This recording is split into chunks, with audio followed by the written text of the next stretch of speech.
e estamos aí com 815 inscritos. E eu quero agradecer a cada um de vocês que se inscreveram no nosso canal e aqueles que também vão se inscrever, amém? Abra sua Bíblia comigo no livro de Atos, capítulo de número 3, e vamos meditar na palavra do Senhor. Irmãos, deixe-me lembrar algo para você aqui. Pegue a sua Bíblia e confira tudo que eu vou estar falando. Faça como os crentes de Bereia. Não se acomode porque é o missionário que vai ministrar a mensagem. Mas o missionário também pode errar. E se você estiver com a Bíblia na sua mão, conferindo tudo que eu vou falar, você vai conseguir então ver, né, a palavra na sua íntegra.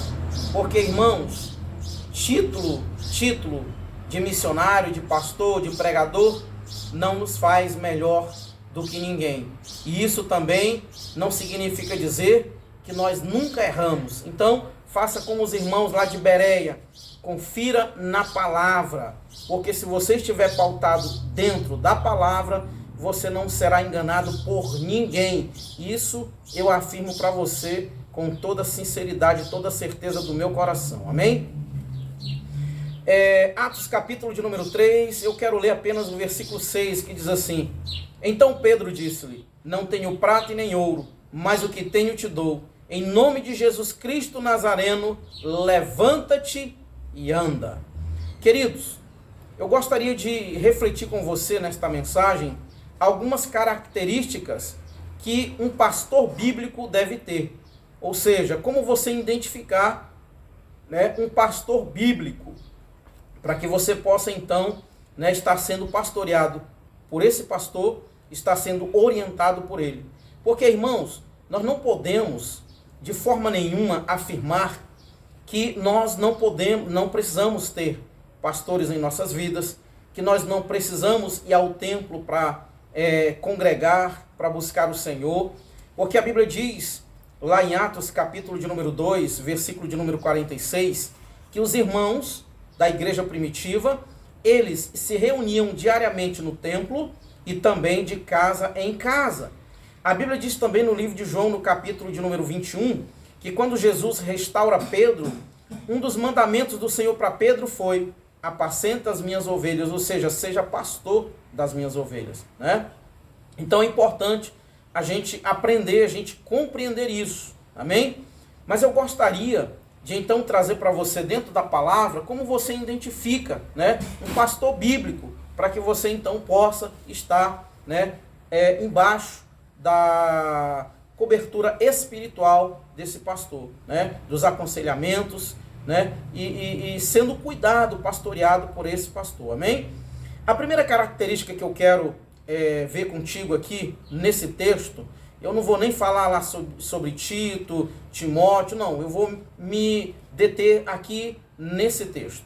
A primeira característica, irmãos, é que o pastor, ele não deve ter apenas o conhecimento, mas ele deve ter também, né, a unção, a presença do Espírito Santo. Pedro e João, irmãos, eles não tinham só o conhecimento da palavra, talvez eles não tinham conhecimento acadêmico, ou seja, o conhecimento secular, que aquelas pessoas, aqueles líderes do passado tinham. Quando você olha para Atos, capítulo de número 4, versículo de número 13, você vai ver que os fariseus ali no Sinédrio, eles reconheceram que Pedro e João, eles haviam estado com Jesus. E como que eles reconheceram isso? Através da coragem e da ousadia deles, porque a Bíblia diz que eles sabiam que Pedro e João eram homens iletrados, ou seja, Pedro e João talvez não tinham uma faculdade, né? Pedro e João não tinham um conhecimento acadêmico, mas eles tinham o conhecimento da palavra de Deus. E é isso, irmãos, que é muito mais importante do que o conhecimento secular. É claro que você ter conhecimento é bom, lógico, não descartamos isso, mas você precisa ter o conhecimento e precisa ter também o Espírito Santo. E o conhecimento que você precisa ter para pastorear é o conhecimento da palavra, amém? Mas você precisa também ter, né, o poder, né, do Espírito Santo. Mas você está pregando heresia, irmão? Você está dizendo que eu tenho que ter poder do Espírito Santo? Atos capítulo de número 8, aliás, Atos capítulo de número 1, versículo de número 8, a Bíblia diz mas recebereis poder ao descer sobre vós o Espírito Santo, e sereis minhas testemunhas, tanto em Jerusalém, como em toda a Judéia, Samaria e até os confins da terra. E quem disse isso foi Jesus, né? Jesus disse isso. Então, nós precisamos ter o conhecimento, mas precisamos também ter a presença, a unção do Espírito Santo.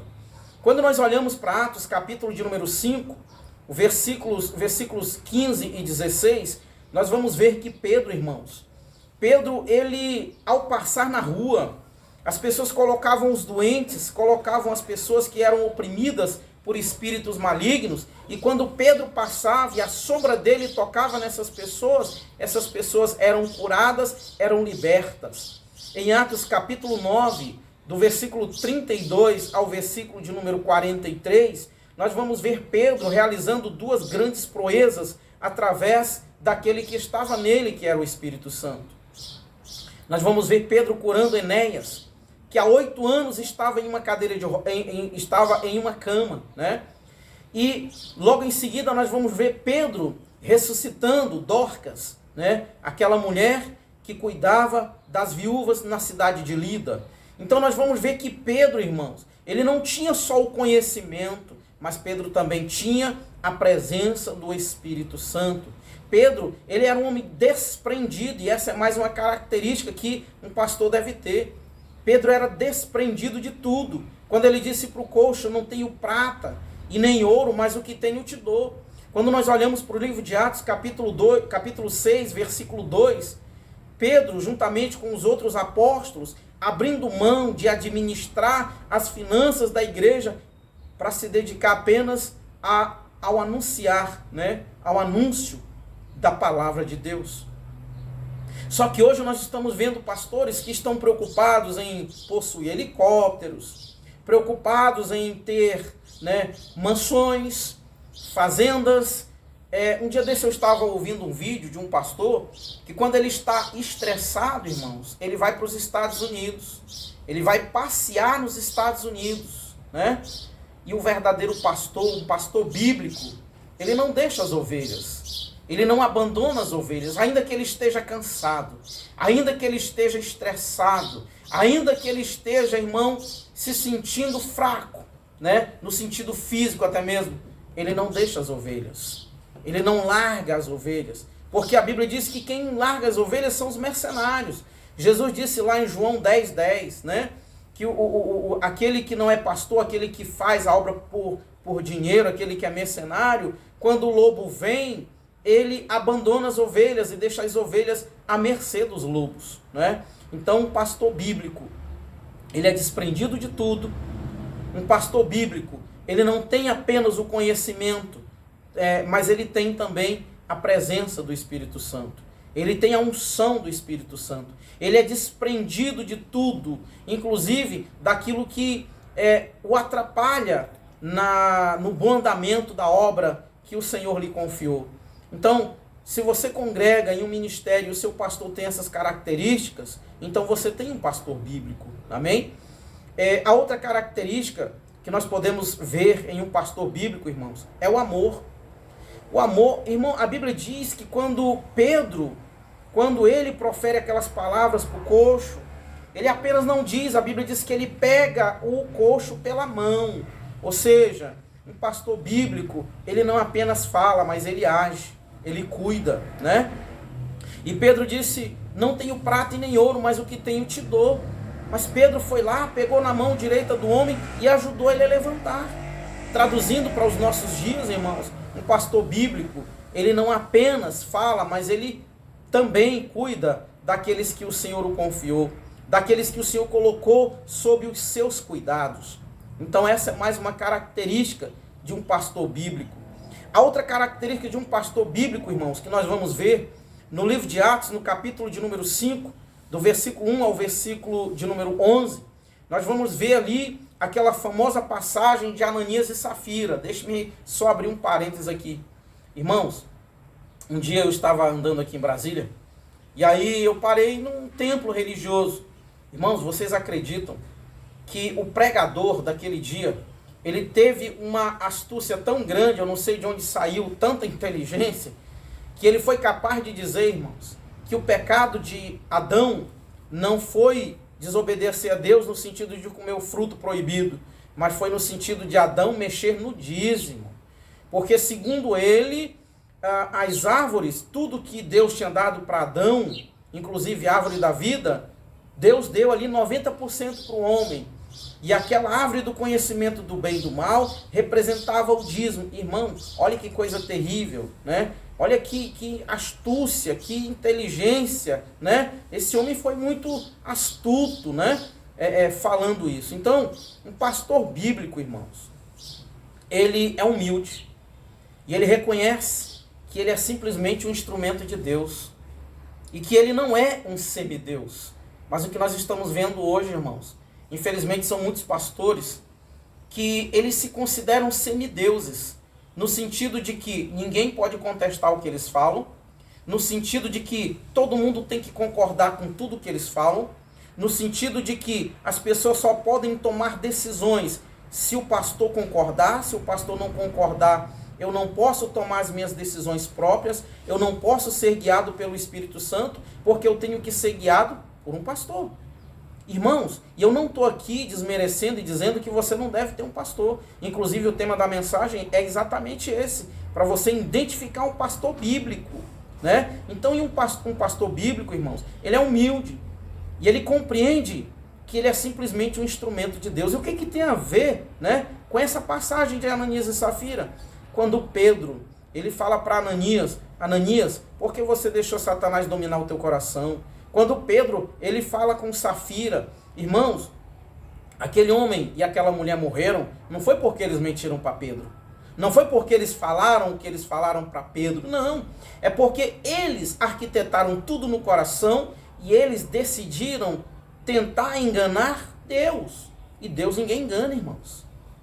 O pecado deles não foi eles, né, falar para Pedro, mentir para Pedro. Tanto é que Pedro reconheceu, você não mentiu para homens, você mentiu para Deus. Mas hoje o que nós estamos vendo, irmão, são pessoas que querem ser semideuses, né? Pessoas até que amaldiçoam os outros, né? E ainda querem usar a palavra, né, para fazer isso. Irmãos, eu ouvindo um vídeo um dia desse, eu achei, sinceramente, um tremendo absurdo, né? Um pastor aconselhando um grupo de irmãos para que esses irmãos não se reunissem para estudar a palavra sem que ele tivesse por perto, ou sem que houvesse um pastor ali por perto, onde os irmãos estivessem reunidos para ler a palavra. Irmãos, a Bíblia diz, Jesus disse que onde estiver 2 ou mais reunidos no nome dele, ele se faz presente. Jesus não está dizendo aonde tiver 2 ou mais pastores, não. Jesus está dizendo onde tiver 2 ou mais servos dele, 2 ou mais filhos dele. Queridos, a Bíblia diz que os irmãos se reuniam diariamente no templo e de casa em casa. Será que os apóstolos estavam com eles em todas as casas? Irmãos, será que eles nunca se reuniam para estudar a palavra? Será que quando Estevão estava discutindo com os fariseus acerca da palavra, será que tinha um pastor ali com Estevão? Estevão não era pastor, Estevão era um diácono. Queridos, eu não encontro na Bíblia base para eu sustentar e dizer para os irmãos, olha, irmãos, vocês só podem se reunir se eu estiver com vocês. Vocês só podem se reunir se tiver um pastor com vocês. Não, irmãos. Nós podemos nos reunir para ler a palavra, para estudar a palavra. E a Bíblia diz que é o Espírito Santo quem nos instrui. É o Espírito Santo que nos ensina. E é claro que muitas vezes nós precisamos da orientação de um pastor. Precisamos sim. Mas isso não significa dizer que eu só posso me reunir, né, com os irmãos para ler a palavra se tiver um pastor por perto. Então o pastor bíblico, irmãos, ele é humilde e ele reconhece que ele simplesmente é um instrumento de Deus. Ele simplesmente é um instrumento do Senhor para que o Senhor possa cuidar, né, das suas ovelhas. Queridos, lá em 1 Pedro, capítulo 5, e aqui nós vamos ver mais algumas características de um pastor bíblico. Pedro, ele diz que o pastor, ele deve fazer o trabalho do Senhor por amor e não por interesse. E aqui eu vejo algumas características de um pastor bíblico. ser amigo, ser companheiro, ter compaixão e não ser interesseiro. E a Bíblia diz isso em 1 Pedro capítulo 5. E também o pastor não deve dominar o rebanho, ou seja, o pastor não deve impor cargas pesadas sobre o seu rebanho, ou o rebanho do Senhor, que o Senhor confiou a ele. A Bíblia diz em Atos capítulo 15, versículo 10, o apóstolo Pedro, quando se reuniram com a igreja em Jerusalém, para decidir acerca do assunto que alguns membros do partido dos fariseus que haviam crido no Senhor Jesus estavam querendo que os gentios fossem circuncidados. E aí eles se reúnem, a igreja se reúne, e Pedro diz no capítulo 10, do versículo 15, que eles não podiam impor ou colocar uma carga que nem mesmo os seus antepassados, nem mesmo os seus antepassados haviam suportado, ou seja, a lei de Moisés. Então, irmãos, nós não podemos impor uma carga no rebanho que nem nós mesmos podemos carregar, nem nós mesmos podemos suportar.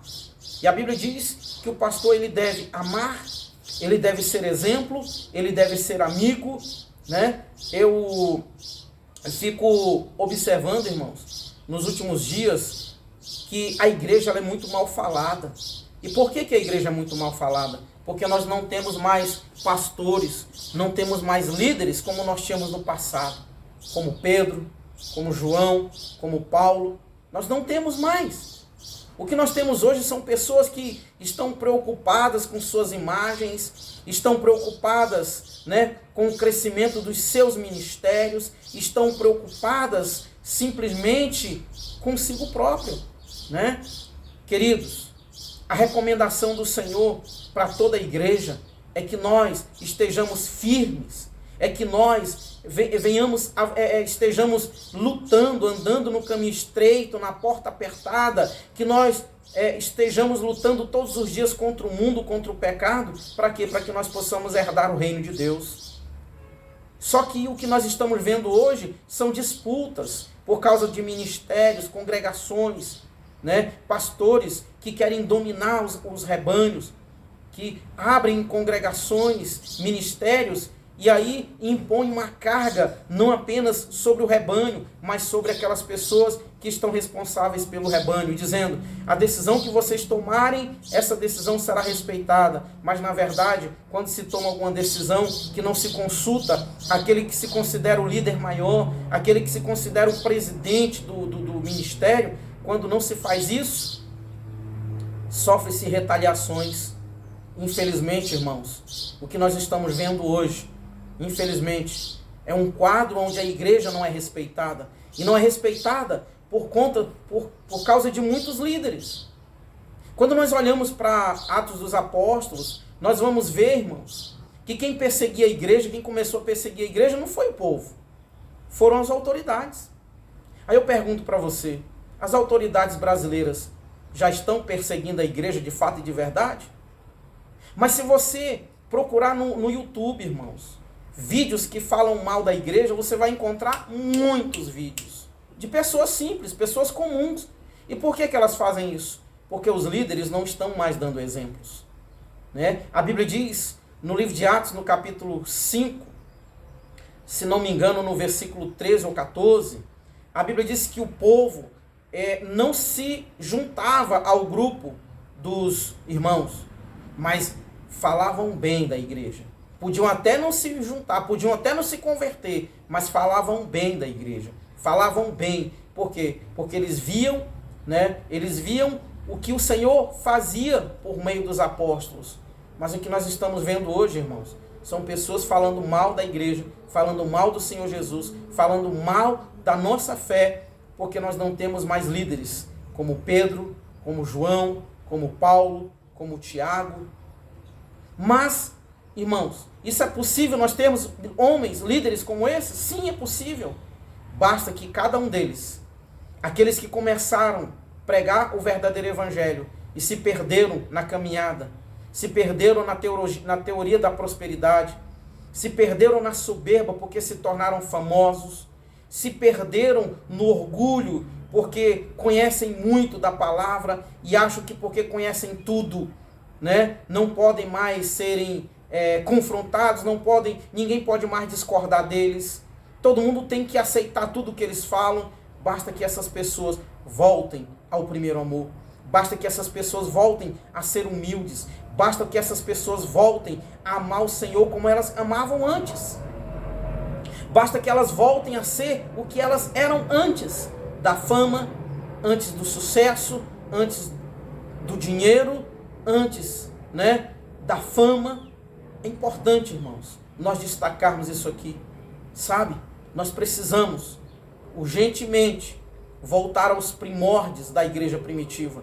E para voltarmos aos primórdios da igreja, nós precisamos nos humilhar. Precisamos reconhecer que nada somos e que necessitamos do Espírito Santo. Pedro sabia disso. Pedro era um homem desprendido. Pedro, ele tinha todas essas características e que é possível os nossos pastores terem nos dias de hoje. Irmãos, tem tantos pastores que têm um potencial enorme de levar almas aos pés do Senhor Jesus, mas se perderam. Hoje estão preocupados com política, estão preocupados com bens materiais, estão preocupados com tantas coisas desse mundo e que não deveriam estar preocupados com essas coisas. Então, eu deixo aqui essa mensagem. Se você tem um pastor e ele tem todas essas características, o seu pastor é um pastor bíblico, é um pastor que ama a palavra. Irmãos, nós não podemos fazer como Elias fez. Elias achava que tinham matado todos os profetas, só ele tinha escapado. E o Senhor disse para ele: não, Elias, ainda restaram 7.000 homens que não se dobraram diante de Baal. E nós temos remanescentes, nós temos homens de Deus, temos sim. Temos pastores que são verdadeiros homens de Deus.